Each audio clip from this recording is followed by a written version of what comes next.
Hello mga kapitbahay, hello everyone. Hello guys, tara banding tayo.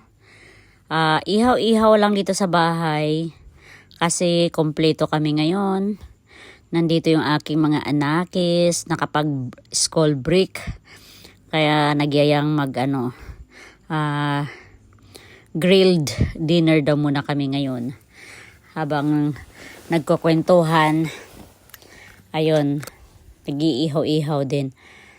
Ito yung mga bagay na namimiss ko tuwing may pasok sila. Kasi nga, nasa Baguio sila. Kami naman nandito lang sa may Olongapo. Kaya, ang hirap naming magka-banding-banding. Hindi talaga kami madalas magsama-sama. Kasi mga nag-aaral pa sila.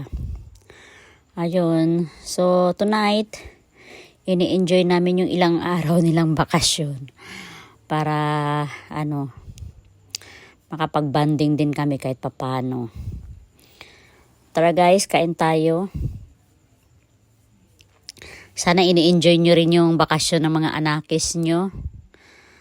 Kasi 'di ba hindi naman lahat ng oras lalo na pag mga college na, ito kasing sa akin. Puro mga college na, kaya talagang bihira ko sila makakasama na yung straight ng isang buwan. Hindi ko sila nakakasama ng ganun. Bali, 3 araw, minsan 5 araw, ganun. Ganun yung pinakamatagal. Pag December naman, ganun din lang. Kasi siguro mga 10 days, ganyan. Hindi talaga kami nagsasama ng matagal na 1 buwan, ganyan. Lalo na kasi nung nag-college talaga sila.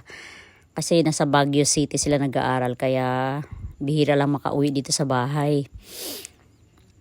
Kaya pagka nagsama-sama kami ganito, ayun, banding-banding habang nagkukwentuhan. Kain talaga yung namin guys, pinaka-comfort zone ng pamilya namin. So, habang or kaya naglalaro sila,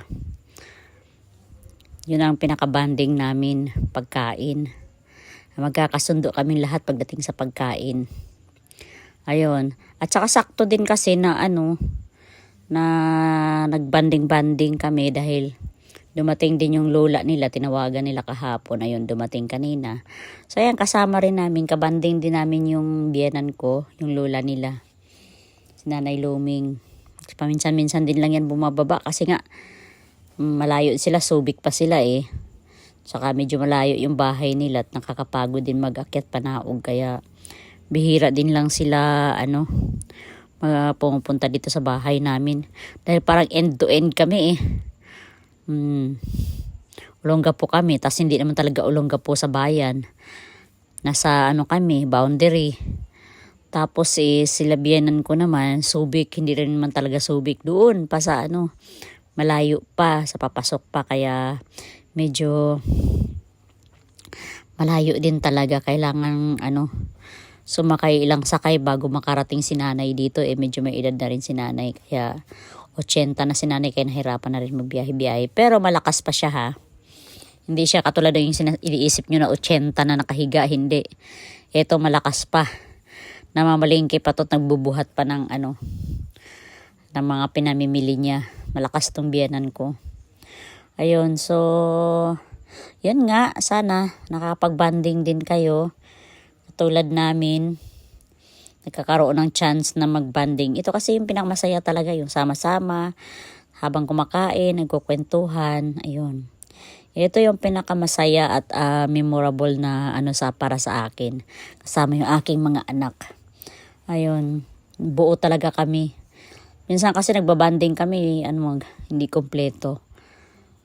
Masaya kasi pagsama-sama talaga. Kahit simpleng pagkain lang, basta sama-sama, masaya yan. Yun lang guys. Sana kayo din na-enjoy nyo yung inyong weekend. Na-enjoy nyo yung inyong bakasyon. Kasama ng inyong pamilya. Kasama ng inyong mga anak. Ganyan. Kami kasi yung aming padre di pamilya is hindi namin kasama. Pero, ayun. Pinapanood niya na lang yung mga videos na sinishare ko para makita niya rin na magkakasama kami. Ganun lang. Yun, salamat nga pala guys sa panonood at mag-iwan lang kayo ng bakas para naman kayo ay aking mabalikan, no? Huwag kalimutang mag-iwan ng bakas para ako din ay makapag-race back naman sa inyo. Yun lang guys. Maraming salamat sa panonood. Tsaka enjoy your weekend. Linggo bukas. Happy Sunday.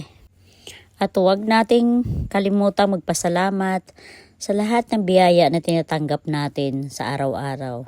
Diyos pa rin ang tangi nating sandalan. Kaya huwag kalimutang magpasalamat. Salamat sa Diyos sa lahat ng biyaya na tinatamasa natin at tinatanggap natin sa araw-araw. Sa ating kalusugan, dapat ating pinapasalamatan na tayo ay healthy pa rin, walang sakit. At ini-enjoy lahat ng pagkain. Amen.